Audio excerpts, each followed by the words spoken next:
Hello, everyone. Thank you for joining us today. Welcome to the Avexia webinar series. Our topic for today is navigating hypochlorhydria, unlocking optimal health with strategic use of HCl supplementation. My name is Christopher Chu. I am the Director of Marketing for Avexia Diagnostics and will be your host for this webinar. Today, I have the distinct pleasure of being joined by an exciting guest, Margaret Floyd Barry, who will be our presenter for this webinar. Margaret Floyd Barry is a functional nutritionist, writer, speaker, and educator in functional nutrition.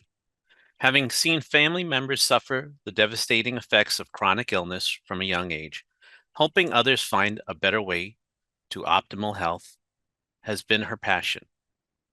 Through the years of experience creating life-changing results with the most complex client cases, including reversing her own autoimmune condition, Margaret uses a powerful system for restoring health by addressing the root cause of the illness.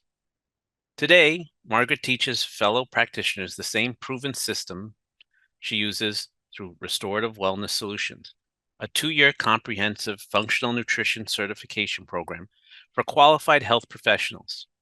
With over 1,200 alumni in 24 plus countries, Margaret and RWS teams are actively working to change the way health is delivered.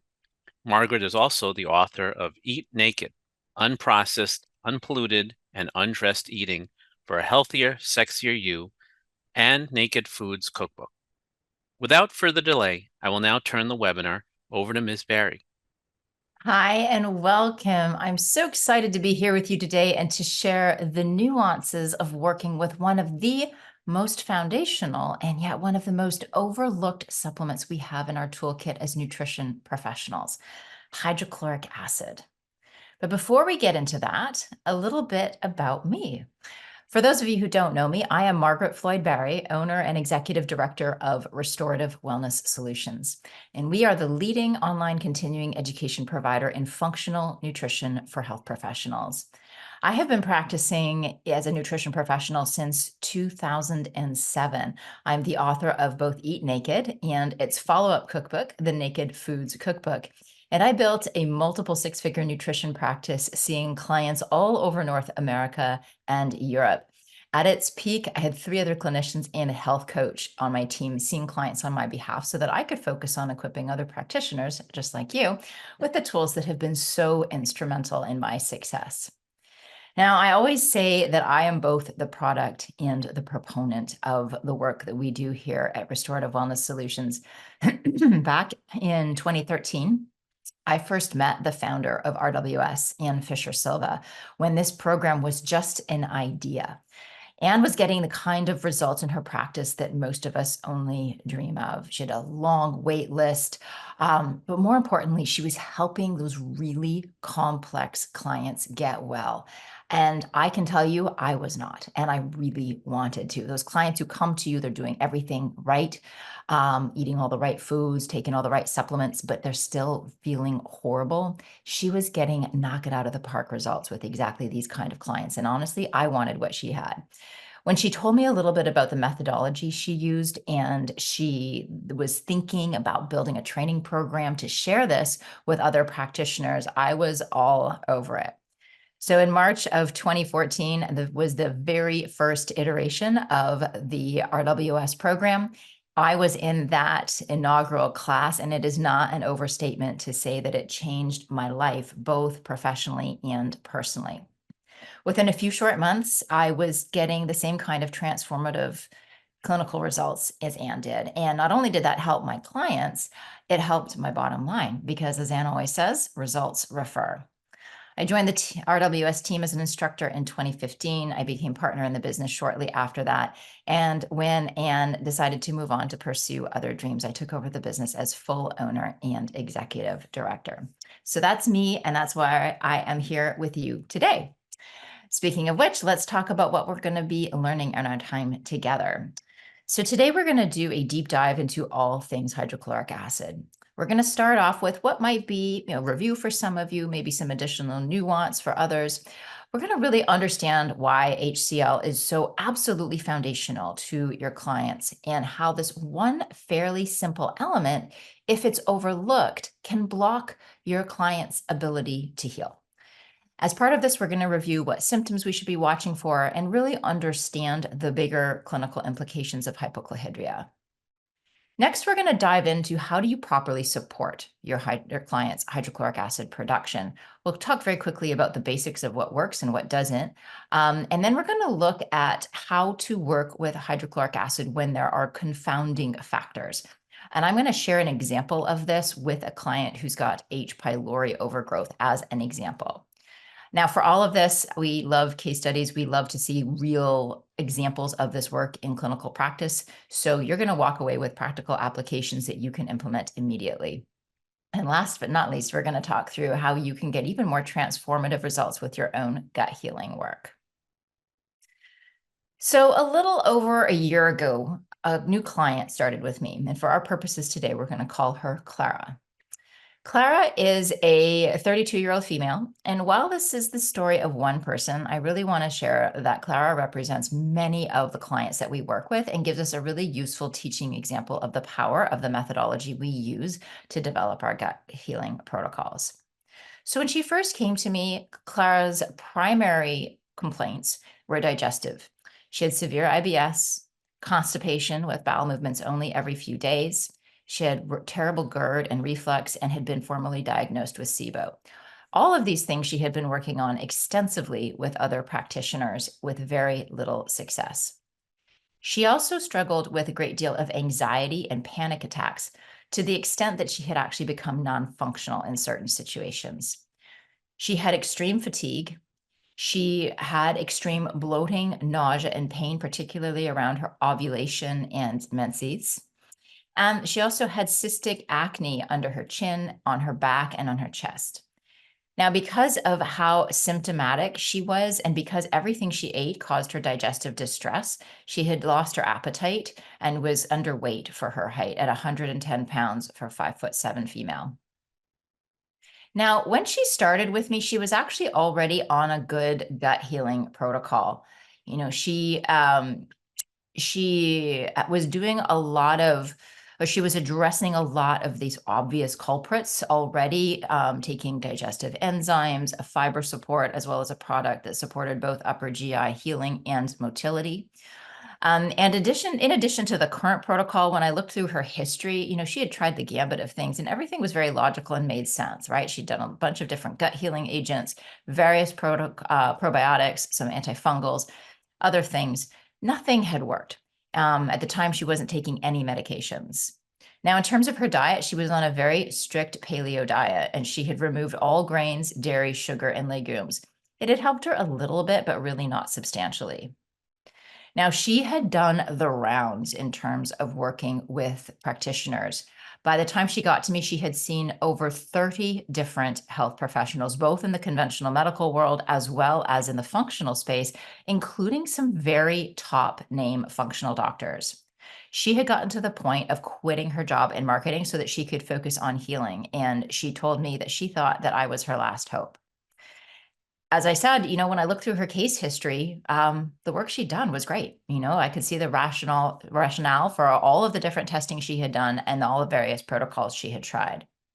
Now, I will see clients like this all the time. And I will be honest, these are the clients before I did the training at RWS that would completely freak me out. Right? What on earth would I do with somebody like Clara, right? She's already tried seemingly everything and not had any success. She's worked with some of the top names in the field. So what on earth could I do that these folks hadn't? Now, as we go through the talk today, I'm going to go through some of the nuances of Clara's case, but I'm going to give you a big old spoiler alert because the key to her case, hydrochloric acid. Now, she had a lot of confounding factors. It wasn't a straightforward case, but the key missing ingredient that all other practitioners had missed was a strategy that allowed us to support her with hydrochloric acid. I presume most of you understand what hydrochloric acid is and how it works, but I also don't ever want to make assumptions. So let's make sure we're all on the same page. So we know that hydrochloric acid secretion happens in the stomach. This is the site of the churn and burn process of digestion. And HCl is responsible for the burn part of that equation, right? The chemical breakdown of the bolus. Now, HCl is secreted by the parietal cells that line the stomach, and it's required to convert that inactive pepsinogen, which is secreted by the chief cells, into its active form, pepsin. Together, pepsin and hydrochloric acid will break down amino acids. Now, HCl also activates intrinsic factor, which is critical to the absorption of vitamin B12. In addition, adequate amounts of stomach acid are needed for the proper absorption of key minerals like iron, calcium, zinc, and magnesium. Now, a very important point here.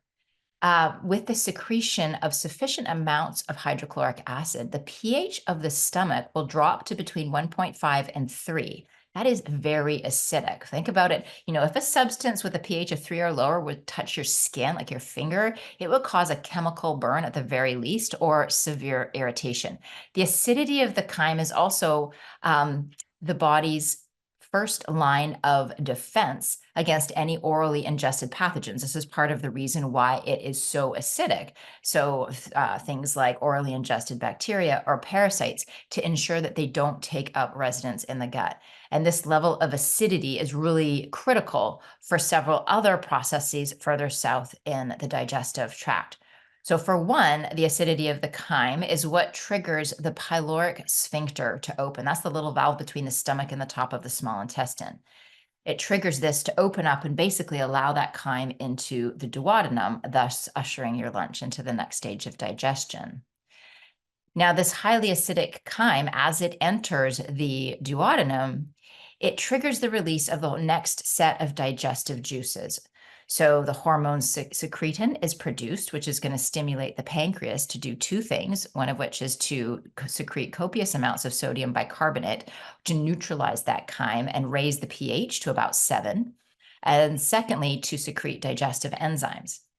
Now, while all of this is happening, the acidity of the chyme also triggers the duodenum to secrete the hormone CCK, which is cholecystokinin. This triggers the gallbladder to release bile into the duodenum through the common bile duct. Now, bile is responsible for the emulsification of fats. It helps to neutralize any excess stomach acid before the chyme leaves the duodenum. It stimulates peristalsis. Bile salts will act as a bactericide, killing microbes present in the chyme. And it also acts as a shuttle, escorting toxins and hormones that have been neutralized by the liver out of the body. So all in all, that bile is incredibly important. So if you think about all of these downstream processes that require sufficient secretion of hydrochloric acid, you can see why we think of hydrochloric acid production as this lead digestive domino. If there's sufficient hydrochloric acid, all of these subsequent digestive processes have a far greater chance of functioning properly. With insufficient hydrochloric acid, every single one of these processes is negatively impacted. So let's talk about what happens when there's hypochlorhydria, or that state of insufficient HCl. So as you might have guessed, that's a lot. The impacts are profound. We will have impaired protein digestion, impaired B vitamin absorption, impaired mineral absorption, increased likelihood of the proliferation of bacterial or parasitic pathogens.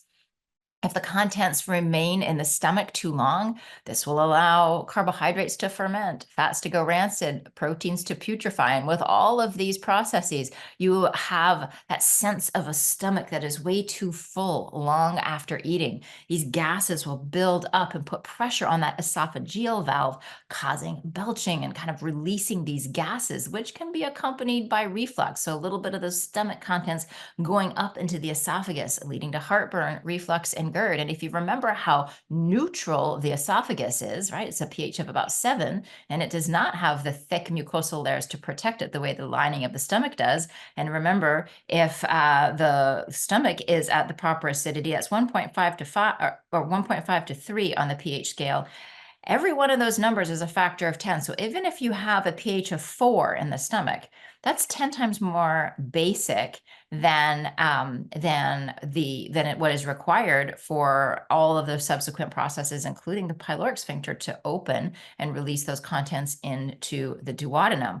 But that is, what, 100 to 1,000 times more acidic than what your esophagus is prepared to deal with. So really, really painful, even when it's just a little bit too basic for the proper digestion.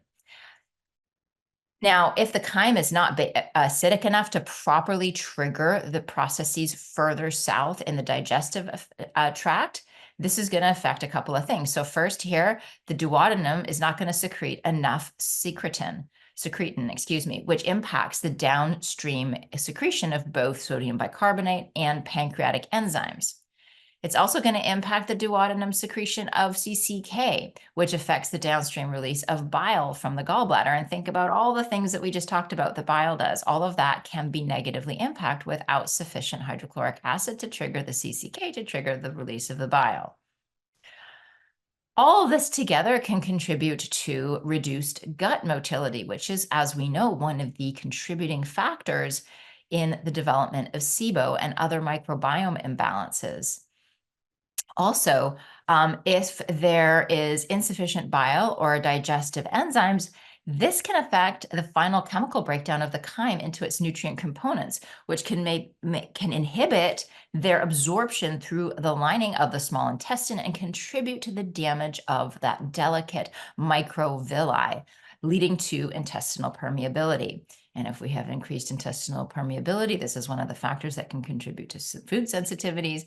And with food sensitivities, we have a top contributor to and a top source of systemic inflammation. Now, on top of all of this, some species of opportunistic bacteria feed on maldigested proteins. So if there are deficiencies in digestion and absorption of these maldigested proteins can actually make their way into the colon, it can further exacerbate the situation and lead to additional microbiome imbalances. And then, of course, these microbiome imbalances can trigger inflammation via increased production of LPS, lipopolysaccharides, highly, highly inflammatory, especially if we've got leaky gut going on. It can lead to other imbalances like fungal overgrowth. I mean, the list goes on and on. I think you get the point here. I haven't even talked about the symptoms of all of the above, but if you think about the fact that the low hydrochloric acid, that state of hypochlorhydria, can be an important factor in all of these downstream pieces, that we know that supporting hydrochloric acid is an essential piece of the clinical puzzle. Now, I'm not going to spend time here. Most of you know this, but as you can see from the slide, the root causes of hypochlorhydria are extremely common, right? Low protein diet. So definitely we're thinking about this with any plant-based, anything who's plant-based or anyone who's just not eating enough protein. There are lots of people who do eat an omnivorous diet, but who are still eating insufficient protein. It can, be deficiencies of those cofactors like zinc and B vitamin deficiency, which are essential for making the hydrochloric acid. H. pylori proliferation, stress, and overconsumption of carbohydrates or alcohol, even just aging, right? So these things are incredibly common. So many of our clients, if not all of our clients, are dealing with this to a certain degree. So how do we know if our clients are hypochlorhydric? Ultimately, there is not, especially in terms of overtly diagnostic testing, which quite frankly, most of us as non-licensed practitioners are not qualified to do. But just to cover our bases here, that in terms of diagnostic testing, the options for measuring stomach acid levels are very limited and invasive. The first test is an esophageal pH test in which a catheter is inserted through the mouth or the nose. One end of the tube has a sensor in it. It's guided down the esophagus. It measures the acid levels while the other end of the tube is connected to a small monitor. And this is worn around the waist or shoulders for about 24 hours. Uncomfortable to say the least. The second option is the Heidelberg test, in which a small capsule containing a high frequency transmitter is swallowed. And the device tracks acid levels as the individual swallows small amounts of baking soda. The capsule is attached to a long thread to control its position in the stomach. Again, not very comfortable. Now, the challenge with both of these is that they're not only incredibly unpleasant, but because acid levels are constantly changing, the results aren't always clinically that helpful. Why put our clients through this if it's not going to give us the information that we need? Also, both of these, as I said before, these are medical diagnostic tests. If you are a non-licensed practitioner, out of your scope of practice anyhow. Now, in terms of lab markers, there are no direct markers on a blood test for hydrochloric acid production. Now, there are some indirect markers that can point to malabsorption, and we can infer from that. We can think about that in terms of hydrochloric acid, since it's such an integral component. So examples here would be things like decreased calcium, vitamin D, ALT and AST, those liver enzymes, GGT, BUN, and potassiums. And there's many others as well.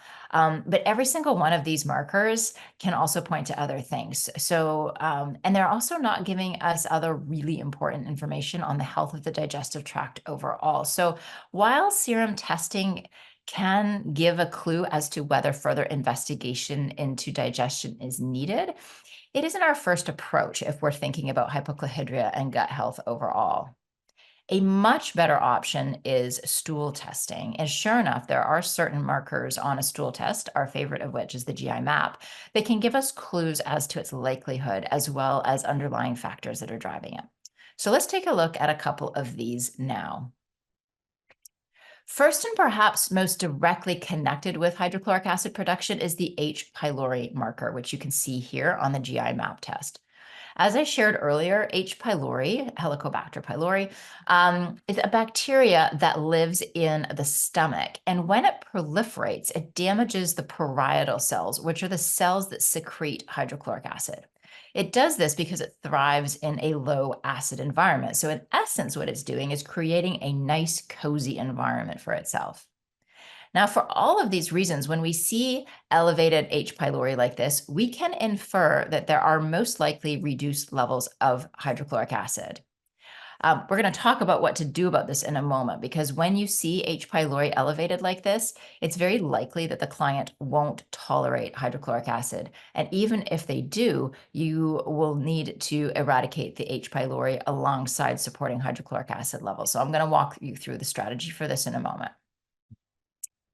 Next, we have a series of opportunistic bacteria such as Bacillus, Enterococcus faecalis and Faecium, Staphylococcus species and Auris, Streptococcus and Prevotella. All of these tend to overgrow at high levels due to reduced digestive function or stomach acid.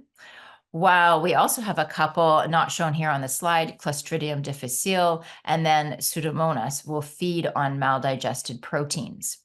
Now, when we see any of these elevated on a GI map, this is a pretty good clue that there's insufficient hydrochloric acid, because we know that hydrochloric acid is so key for breaking down proteins. Another indirect way of assessing whether hypochlorhydria is part of your client's presentation is the parasite section. Remember that one of stomach acid's roles is to kill off any foodborne pathogens such as parasites. So when we see them survive the digestive tract and take up residence in the colon like this, we can assume that low hydrochloric acid is part of what allowed that parasite to take hold. Lastly, in the section of intestinal health markers on the GI map, we see at the top, or second to the top, we see elastase. This is a pancreatic enzyme that helps to digest protein. What triggers the release of these enzymes? The acidity of the chyme as it enters the duodenum. When we see low or suboptimal levels of elastase, which is anything less than 500, it may be in part due to low hydrochloric acid that's not triggering the pancreas to secrete sufficient amounts of this enzyme. Now, all of these are indirect markers, and we're making conclusions about hydrochloric acid status from either the downstream effects of that or the presence of factors that can lead to hypochlorhydria like the H. pylori. This brings us to symptom presentation, which is very important when it comes to hypochlorhydria. Always important when you're working with labs. That's one of the things that we see sometimes. Practitioners get so caught up in working with the numbers that they forget to correlate this to the client's symptom presentation. But this is a critical piece that you always want to be including in your interpretation and in your recommendations. Now, sometimes overt symptoms can be an easy gauge of hypochlorhydria. And this is really the case. If your client has overt digestive symptoms that point to upper GI dysfunction, this can be fairly straightforward. So this would be things like burping or belching after meals, the feeling of excess fullness after meals, bloating, gas, reflux, heartburn, indigestion, or really any kind of upper GI discomfort after meals. Even something as seemingly innocuous as throat clearing or coughing can be a sign of this. Now, as you recall, the downstream implications of a hypochlorhydria are extensive. Just think about the inflammation alone that can result from, low hydrochloric acid, impaired breakdown of the nutrients, irritation to the gut lining, leading to gut permeability, leading to food sensitivities, leading to an increased inflammatory burden, right? Just that chain of events, that one piece, it can result, you think of inflammation, that can be a part of almost every single clinical presentation, from headaches to joint pain to skin issues. Anything with which chronic inflammation can play a significant role, which is kind of everything. So, really the reality is we have to consider hypochlorhydria as a factor in almost every single clinical presentation. Now, I want to just say out loud here, the prevalence of low hydrochloric acid in the literature is actually low. But what I can tell you is what we have seen clinically in our practices with over 45 collective years of experience is that clients experience profound benefits and improvements in these symptoms with this intervention, or this as part of your interventions. Now, there are a handful of situations when it's actually a case of hyperchlorhydria, too much acid. For one, if you're seeing upper GI symptoms like reflux in a young person, this is likely a real case of excess stomach acidity. Remember that our hydrochloric acid production declines with age and is most robust in our youngest years. A less common reason for hyperacidity is a rare digestive disorder called Zollinger-Ellison syndrome that occurs when there are tumors located in the pancreas and duodenum, causing the stomach to overproduce gastric acids. Ultimately, the bottom line is this. Almost every client in your practice is dealing with some degree of hypochlorhydria, and it needs to be supported in order to get the best results. Now, a very important side note. I am not saying that hydrochloric acid is the magic pill and that supplementing with this is going to be the single solution to all the things. My point is that it is very likely a key piece of the clinical puzzle, and ignoring it is not going to serve your client. Okay, so we have now determined that many, if not most of our clients are dealing with some degree of hypochlorhydria. So I want to review how to dose this properly and safely and talk through some of the mitigating factors and variables and how to handle these in clinical practice. Well, supporting a client's hydrochloric acid ultimately is simple and incredibly powerful. There is definitely an art and science to dosing it properly. There are two mistakes that we see practitioners make when they are dosing it. And the first is being too conservative. Sounds scary to supplement with acid. So both practitioners and clients alike will just go by what's on the label of the bottle or even less than that. And here's the thing. In order for hydrochloric acid supplementation to be effective, you have to give the body just what it needs. Not too much for sure, but also not too little. Insufficient hydrochloric acid dosing is not going to get the job done. Hypochlorhydria itself is already a state of insufficient HCl. So if you're not supplementing sufficiently, you might be helping a little, but you're not resolving the issue. You need to find that upper threshold. Now, on the flip side, the other mistake that we see is going too aggressively and too quickly. I know that when I was taught to work with hydrochloric acid, I was at lunch at my nutrition school, and we all sat down with our lunch, and we were all given a bottle of low-dose hydrochloric acid. And we sat there just taking more and more and more of it over the course of one meal. I think I got up to 15 pills in that first meal, and I still hadn't found the upper threshold. Now, the challenge with this approach is that hydrochloric acid supplementation can have a cumulative effect. And particularly for a sensitive client, which many of our clients are, this can be way too much too soon. So, our strategy is to go nice and slowly, but at the same time, continue until you either reach that max dose or you find the upper threshold. Now, I don't have time to walk you through all the nuances of how this works today, but this careful dosing strategy is something that we teach in great detail in our program, and it differs from the strategy that a lot of practitioners use. I want to go back to Clara. If you recall, among her many symptoms were very overt digestive issues. So we have severe IBS, constipation, GERD and reflux, and SIBO. So right away from a symptom perspective, we see lots of things pointing to hypochlorhydria. Every one of these can be linked to low hydrochloric acid, including that GERD and reflux.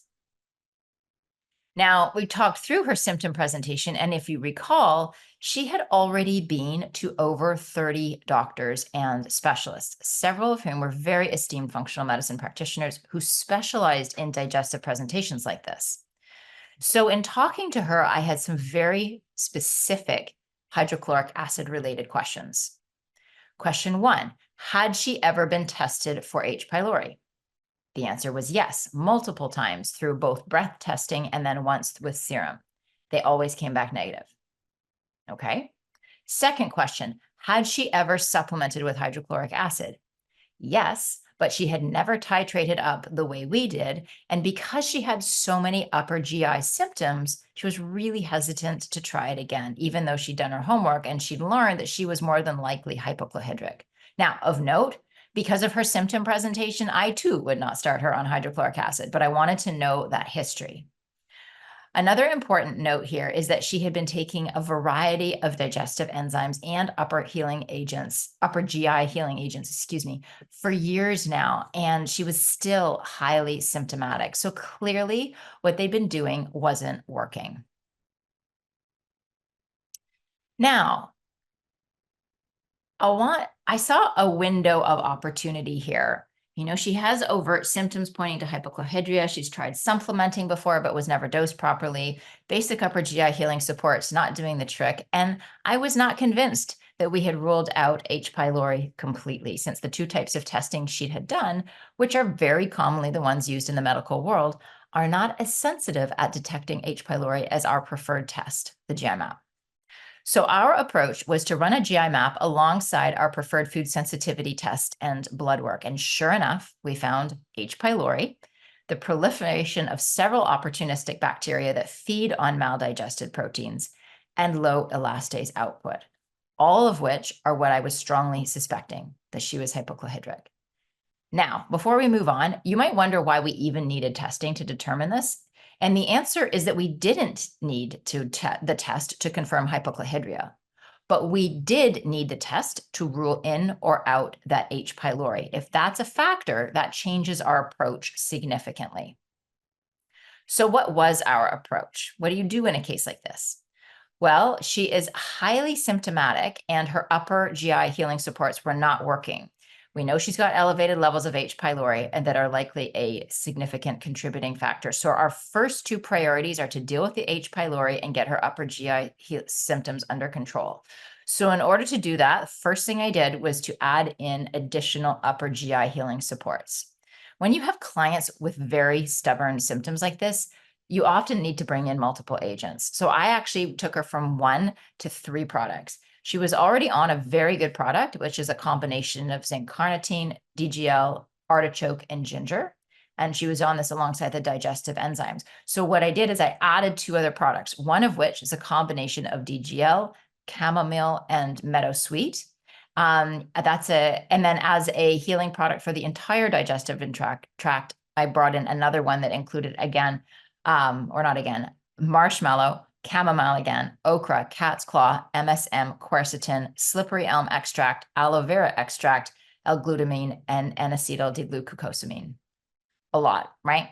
Sounds like overkill. And for most clients, it would be. But in her case, this is exactly what was needed. Next, we needed to address that H. pylori. So I brought in some H. pylori eradication agents. Now, her system is incredibly sensitive. So I brought in two products that I use side by side. One, a very gentle product. It's a denatured probiotic that acts as a binder exclusively for H. pylori. And the second was a combination herbal product that is highly antimicrobial with some mastica in there, which is highly effective for H. pylori. Now, the combination of these two pieces, alongside pulling out the inflammatory foods as identified by the food sensitivity test, really helped to calm her upper GI distress. And over the course of about 4 weeks, her upper GI symptoms of GERD and reflux disappeared. We waited until she was 2 weeks symptom free and then started introducing a very, oh, whoopsies, I totally there we go. Sorry, my friends. Um, we waited until she was 2 weeks symptom free and then started introducing a very low dose of low dose hydrochloric acid. She's a client where I had her cut the tablet into quarters, and I had her start with a quarter tablet mid meal for 3 days before increasing to a half tablet for 3 days and then one per meal. Now, as I was introducing that low dose hydrochloric acid, I kept her on both the additional upper GI healing supports as well as the H. pylori eradication agents. And when she was tolerating 2 of those low dose HCl per meal, we had her pull back on the upper GI healing agents. We went very slowly, one at a time.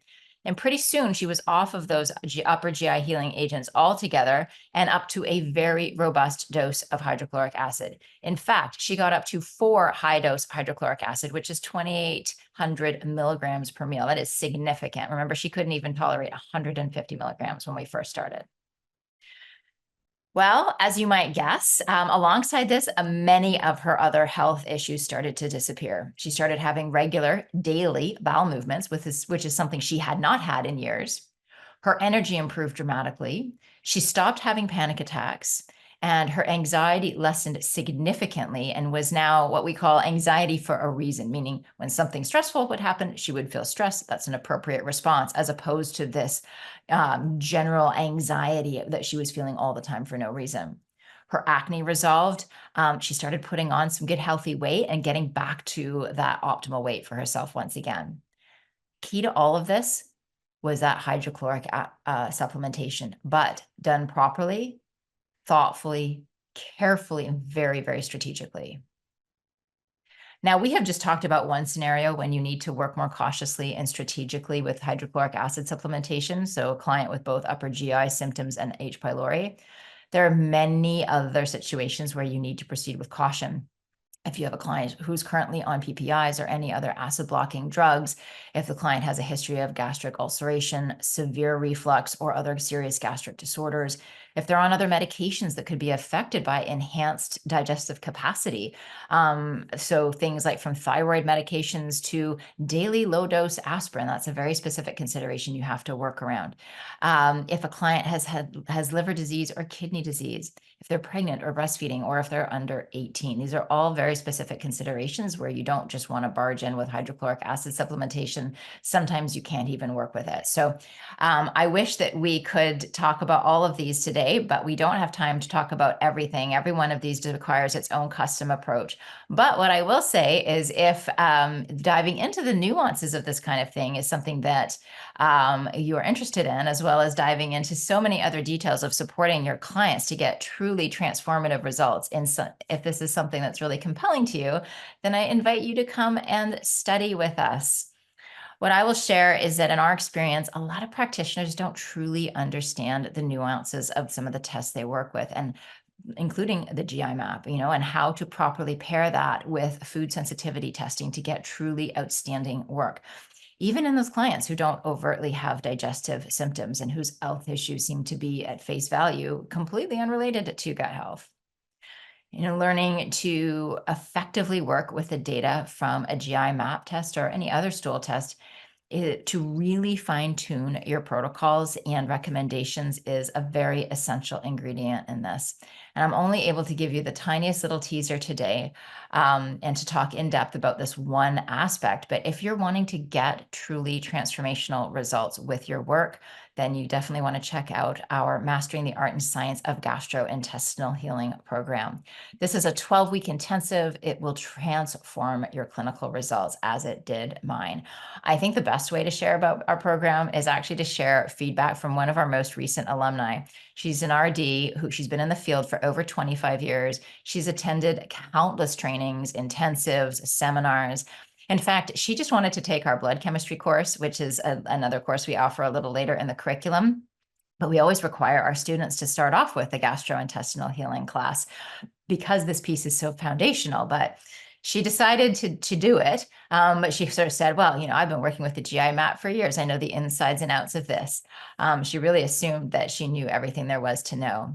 And what I'll tell you is a few weeks into class, I got a text message from her sharing that she was completely blown away by the training, hadn't seen anything like it in all of her years in practice, was ordering GI maps for all her clients and seeing results unlike anything she'd ever seen. So to me, that is the best testimonial that I can give you. Our next cohort starts on September 3rd. You can find out all the information here at the QR code or go to masterguthealing.com. We would love to have you in class. I'm not going to go through in great detail all the different pieces, just to say it is a very robust class. We have lots of bonuses. We have business building aspects, all the different pieces. We aren't tied to any one brand, any one supplement. So very brand agnostic, both when it comes to labs and when it comes to the supplements that we recommend. It's a very, very hands-on training. So you'll have lots of touch points. This is not one of those things where we just hand you curriculum and wish you good luck. We're very involved and very invested in your success. Also, you have ongoing access to the curriculum, which is something that nobody else does. And we make changes to it and updates to it as the labs update, as the research is updated. We're always updating it. So that's a big bonus as well. Here's a few testimonials from folks that you might recognize, some great results in here. If you have any questions at all, you want to get in touch, please do reach out. info@Restorative Wellness Solutions is the best place to get in touch with us. Check out our class. We hope to see you there. Thanks so much for your time today. Thank you, Ms. Barry, for this informative presentation. Thank you all again for joining us for this webinar event. Until next time, from everyone at Avexia Diagnostics, stay healthy, stay safe, and we wish you all the best on your pathway to wellness.